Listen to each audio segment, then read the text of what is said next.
Back when Sony released the Xperia Z, we all thought, hey, Sony still got it. But we did stop just short of saying that Sony was back at the top of the mountain when it came to the smartphone game. However, with the release of their newest flagship device, Sony is hoping that it won't just be called the one, but it will actually be the one. Hey, it's Joshua Vergara from Android Authority. What's going on, everybody? And this is the Sony Xperia Z1.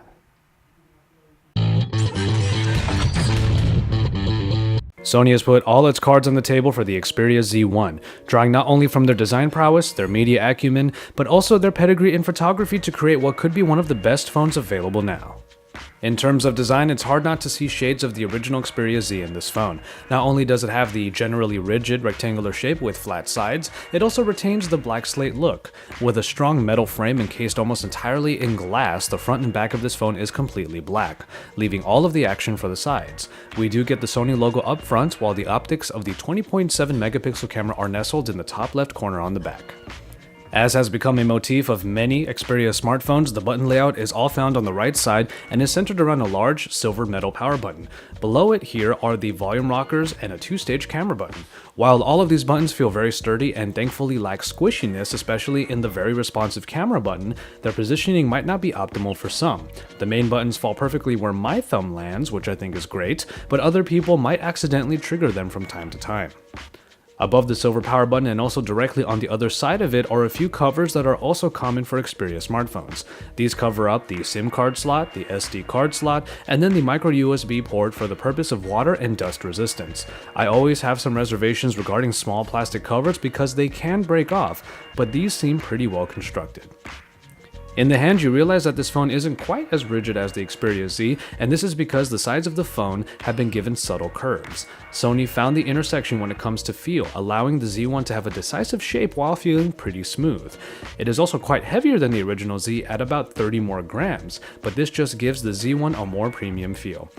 Overall, the Z1 has a look that is becoming more and more familiar to us, but it is just unique enough this time around to be welcomingly different.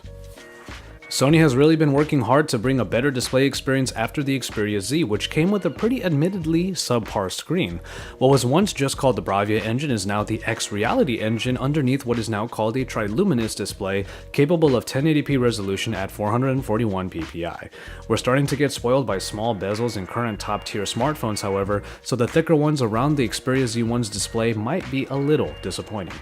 But only a little, at least for me. Straight on, this is a great screen complementing the darker tones of the Timescape UI very well. When it comes to media, I do still get shades of a small Sony television with this Xperia smartphone. All in all, it's a very enjoyable experience. I certainly had a great time watching the colorful first episode of Planet Earth.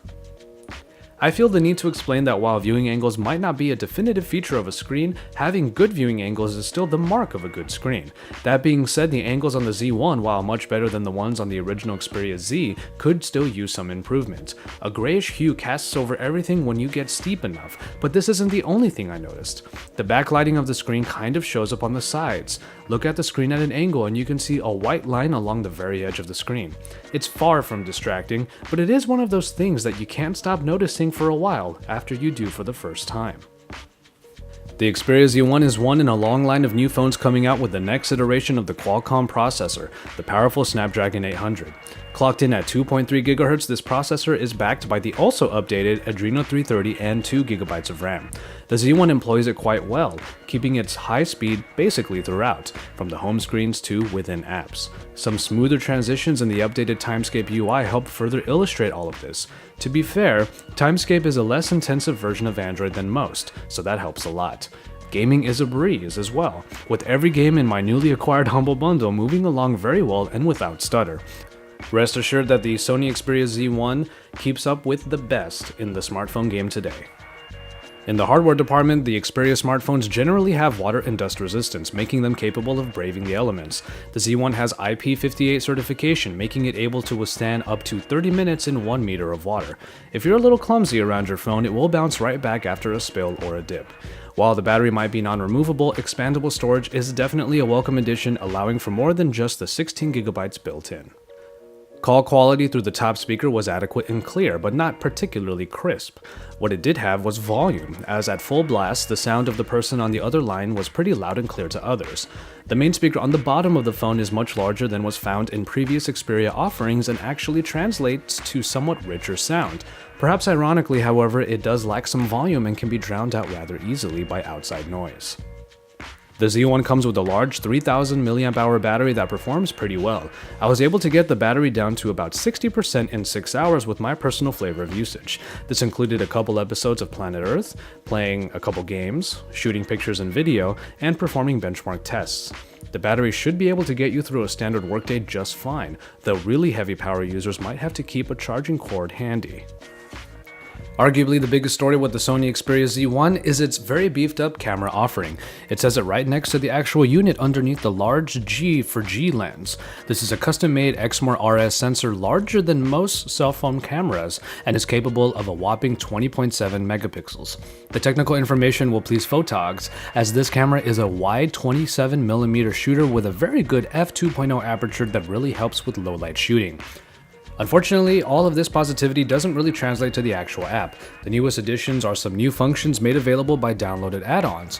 These do include augmented reality, or even a social live that broadcasts to Facebook.